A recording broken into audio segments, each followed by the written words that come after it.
మొదలుపెట్టారు, నేను ముగిస్తాను అని ఒక ఆయన. ఈ రోజున చెప్తున్నాను, ఈ కూటమి ప్రభుత్వానికి యుద్ధం మీరు మొదలుపెట్టారు, నేను పూర్తి చేస్తాను అని డైలాగులు వేసిన ఇంకొక ఆయన. ఒకటి ప్రొఫెసర్ గారు, ఇంకొక ఆయన మాజీ జడ్జి గారు. మరి ఆయన వైఖరిలో తీవ్రమైన మార్పు వచ్చేసిందని పాపం వైఎస్ఆర్సీపీ ఫ్యాన్స్ చాలామంది బాధలు పడుతూ, ఇదేంటి ఈయన కూడా పలానా ఛానల్లో కనబడుతున్నాడు అంటే మళ్ళీ కూటమి వైపు ఏమైనా తిరిగిపోయాడా అనే అనుమానం, డౌట్ అనుమానాలు వీళ్ళందరికీ కూడా. అలాంటిది ఏమీ ఉండదు. జడా శ్రవణ్ కుమార్ అని ఆయన చాలా తెలివైన ఆయన ఇవ్వాల్సిన సంకేతాలు ఇస్తూ ఉంటాడు. అది అందిపుచ్చుకునే పార్టీలకు అర్థమవుతుంది. బట్ ఇక్కడ ఓపెన్ డయాసులలో ఏదో జగన్మోహన్ రెడ్డి పార్టీ మీద శాపనార్థాలు పెడుతున్నాడు, జగన్మోహన్ రెడ్డి పార్టీకి వ్యతిరేకంగా మారాడు, ఇరికించాడు వీళ్ళందరినీ, లేదు ఆయన ఇరుక్కుపోయాడు, అసలు రావణ్ కేసునికి ఆయన వదిలేసుకున్నాడు అనుకునే వాళ్ళందరికీ ఒక చిన్న క్లారిటీ ఏంటంటే, ఇది ఆయన తరఫున నేనేమి ఇవ్వట్లేదు, కానీ వాళ్ళ మనసులో దూరిపోయే పరకాయ ప్రవేశ విద్యలు, కామరూప విద్యలు ఇవన్నీ కొంతమందికి చేతైనట్టు బిల్డప్ ఇస్తారా అసలు లేవు. మనం ఆ పత్రికాధిపతుల గురించి, అలానే ఛానళ్ళ అధిపతుల గురించి మనం మాట్లాడలేం. అది వాళ్ళకే చేతనైన విద్య. సిగ్గు, శరం, మానవ అభిమానం, రోషం, లజ్జ ఇవన్నీ వదిలేస్తే నాకు మాట్లాడగలరు. ఒకటి, జడా శ్రవణ్ కుమార్ వెనక జగన్మోహన్ రెడ్డి లేడు అనే విషయాన్ని ఆయన ఎస్టాబ్లిష్ చేస్తున్నాడు. అలానే రావణ్ కేసుని నేను వైఎస్ఆర్సీపీ టేక్ ఓవర్ చేయడం వల్లనే నేను బయటకు వచ్చాను, వారు తిరిగి నన్ను ఆశ్రయిస్తే ఖచ్చితంగా వాదిస్తాను అనేది ఆయన నిశ్చిత అభిప్రాయం. ఈ రెండు అయితే మీకు క్లారిటీ. ఆయన చెప్తూ ఉంటాడు. అయితే ఆయనను వాడుకొని తమ ఛానళ్ళకి అనువుగా, లేదు తాము భుజాలకెత్తుకున్న పార్టీకి అనువుగా ఏదో మాటలు చెప్పిద్దామని చూస్తే వాళ్ళకి ఫ్లిప్పర్ షాట్ ఇచ్చేది. ప్రశ్నిస్తున్నాడు ప్రకాష్ రాజు, దిగజారిపోతున్నాడు అనుకుంటూ భావ వ్యక్తీకరణ చేసినటువంటి ఒక మైనపు ముద్ద యాంకరు దవడ పగిలిపోయింది అతను ఇచ్చిన సమాధానంతో.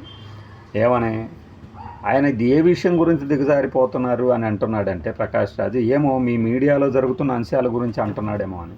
మీ మీడియాలో జరుగుతున్న అంశాలు అంటే మీరు రంకు పురాణాల గురించి, తెలియకుండానే వాళ్ళ ఫోన్లలో ఏమున్నాయో అనే వాటి గురించి, ఎవరెవరితో రిలేషన్లు ఉన్నాయని మీరు జనాల్లోకి చొప్పించాలనుకుంటున్నారో ఆ భావజాలం గురించి మాత్రమే చెప్పాడు, అంతేగాని ఇంకేమీ చెప్పలేదు. ఇంకొకటి అందరికీ తెలిసిందే, ఒకవేళ ఒక పార్టీ తరపున డబ్బులు తీసుకొని ఆ పార్టీకి అనువుగా ఆ పార్టీ వాళ్ళు ఎవరు చెప్తే వాళ్ళ మీద విమర్శలు చేసేటట్లయితే అలాంటిది తప్పు అన్నాడు.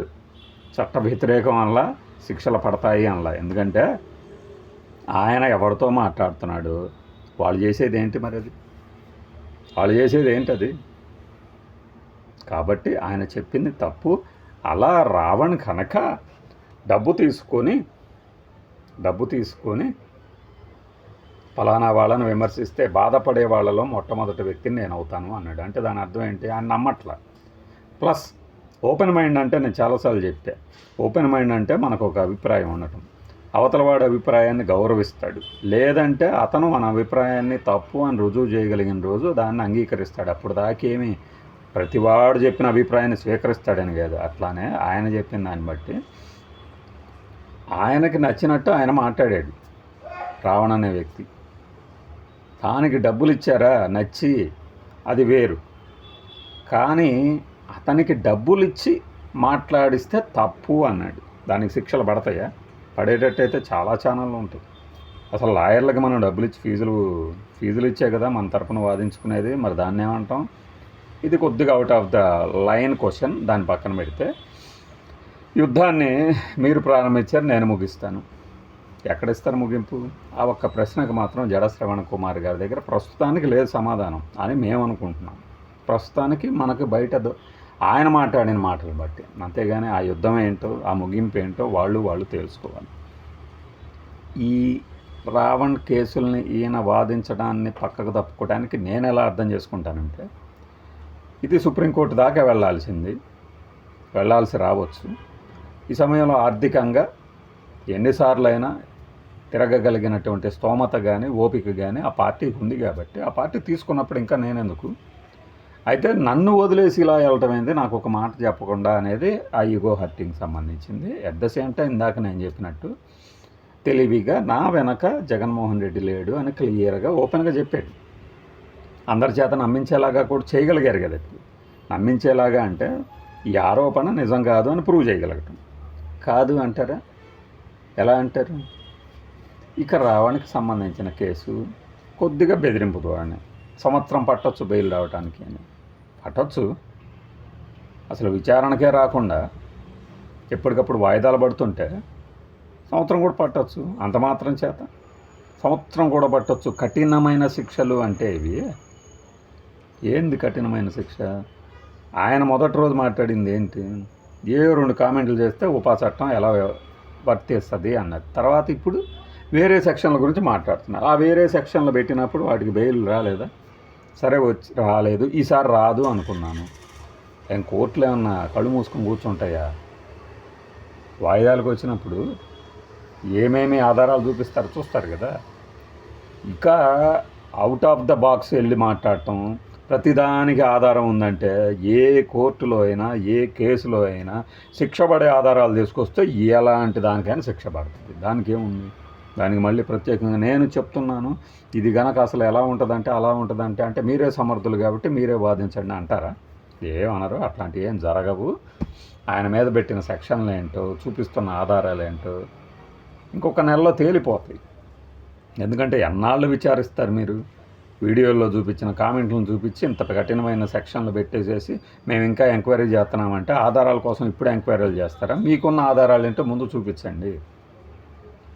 బెయిల్ ఇవ్వకుండా ఉపా సెక్షన్ కింద అంటే ఛార్జ్ షీట్ వేయకుండా 180 రోజుల వరకు ఉంది వెసులుబాటు. 180 రోజుల తర్వాత అంటే 6 నెలల తర్వాత ఏం చేస్తాడు? అయితే ఈలోపు పౌర సమాజము అనబడు సివిక్ సొసైటీ నుంచి వచ్చే ప్రశ్నలు ఉంటాయే ఈ ప్రశ్న కేసులో, ఏదో ఇంకా మీకు దొరకలేదా, ఇంకా మీకు దొరకలేదా అని నెలలు గడిచే కొద్దీ ప్రెషర్ పెరుగుతుంది. అది ఎలా పెరుగుతుందో అనేది రాబోయే రోజుల్లో చూస్తారు మీరు. ఎందుకంటే నేను అరెస్ట్ చేశాను, ఆధారం కోసం వెతుకుతున్నాను అంటే నీ దగ్గర ఏం ఆధారం ఉందని అరెస్ట్ చేసావు? ఆధారం ఉన్నట్టయితే మరి ఎందుకు ఛార్జ్ షీట్ వేయలేదు? కోర్టు ముందు వేరు, కోర్టు ముందు ఎలిబీలు ఎవిడెన్సులు ఇవి అడుగుతారు కాబట్టి ఎవరు ప్రశ్న ఇచ్చారు. మరి బయట అడిగే ప్రశ్నలకి మరి మీరు అదే రకం భావజాలాన్ని అనుసరించారు కదా కొన్నాళ్ళ క్రితం, మరి మీ మీద పెట్టారు కదా కేసులని ఇప్పటికి చాలామంది అడుగుతుంటారు కదా.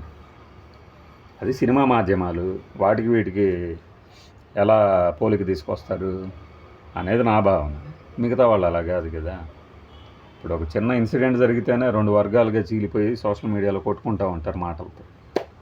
సో శ్రవణ్ కుమార్ గారు మాట్లాడిన దాన్ని చూసేసి వైఎస్ఆర్సీపీ వాళ్ళేమో అయ్యయ్యో ఏంటి ఈయన ఇలా వెళ్ళిపోయాడు, ప్లేట్ తిప్పేశాడు అనుకుని, అవతల వాళ్ళేమో నిన్న మొన్నటిదాకా శ్రవణ్ కుమార్ అలాంటివాడు ఇలాంటివాడు అన్నవాళ్ళు కాస్త మనం మళ్ళీ అతన్ని భుజానికి ఎత్తుకోవచ్చేమో కదా అని ఆలోచించటం నవ్వు వస్తుంది.